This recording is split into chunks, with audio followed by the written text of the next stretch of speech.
Gözlərdə irin əmələ gəlir. Nə etmək lazımdır? Tez-tez yeni doğulmuş körpələrin anaları görürlər ki, körpələrin gözlərindən daim yaş axır və ya davamlı ifrazat olur. Adətən bu doğuşdan gələn göz yaşı kanalının tıxanması, yəni dakeostenozla bağlı olur. Normalda göz yaşı kanalı ilə buruna axır. Bu halda kanal tam açıq olmur və buna görə də davamlı göz yaşı axını yaranır. Valideynlər həmçinin yuxudan sonra kipriklərdə və göz qapaqlarında çoxlu qabıqların əmələ gəlməsindən və ağ-sarı ifrazatlardan şikayət edirlər. Beləliklə, göz tamamilə qızarmamalıdır. Yalnız müntəzəm sürtünməyə görə alt qapaqda azacıq qızartı ola bilər. Yeni doğulmuş dövründə dakeostenoz ümumiyyətlə heç bir əlamət verməyə də bilər, çünki uşaqlar göz yaşı ilə ağlamağa biraz sonra başlayırlar. Valideynlər nəyi bilməlidirlər? Halların 90%-də ilkin göz yaşı kanalının tutulması 6-7 ayına qədər özü-özünə keçəcək. Qalan stenozların %2-si isə 1 yaşına qədər həll olunacaq. 1 yaşdan sonra isə artıq çətin ki, özü keçsin. Əgər simptomlar uşağı çox narahat etmirsə, sadəcə gözləmək olar ki, özü keçsin. Eyni zamanda cərrahi olmayan effektiv müalicə üsulu kimi göz yaşı kanalının masajı da var.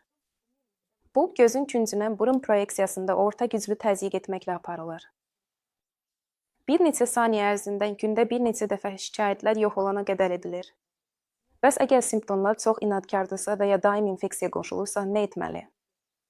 Müalicənin cərrahi üsulu da var, göz yaşı kanalının zondlanması. Bu üsul davamlı simptomlar olduqda və ya 6-12 aydan sonra özü keçmədikdə tətbiq olunur. Proseduru oftalmoloq həyata keçirir, cəmi 200 dəqiqə çəkir və bəzən ilk cəhd uğursuz ola bilər. Bu halda təkrar zondlama tələb oluna bilər. Cərrahi müalicəyə hansı yaşda başlamağın daha yaxşı olması mübahisəli məsələdir. Çünki 6-10 ay arasında prosedur tez həyata keçirilir və həmişə ümumi narkoz tələb etmir. Digər tərəfdən, bir çox uşaqlarda 1 yaşa qədər hər şey özü-özünə keçir. Yəni, əlavə müdaxiləyə nə ehtiyac var? Eyni zamanda 1 yaşdan sonra əməliyyat yalnız ümumi anesteziya altında aparılır. Hər bir halda qərarı oftalmoloq qəbul edir, klinik vəziyyəti və valideynlərin istəklərini nəzərə alır. Ayrıca irinli ifrazatlardan danışar. Yaşıl irinli ifrazatlar başqa infeksiya əlamətləri olmadıqda nasolakrümal kanalda mayenin durğunlaşdığını və bu mayeyə mütəmadi olaraq mikroorqanizmlərin düşdüyünü, onların burada çoxaldığını göstərir.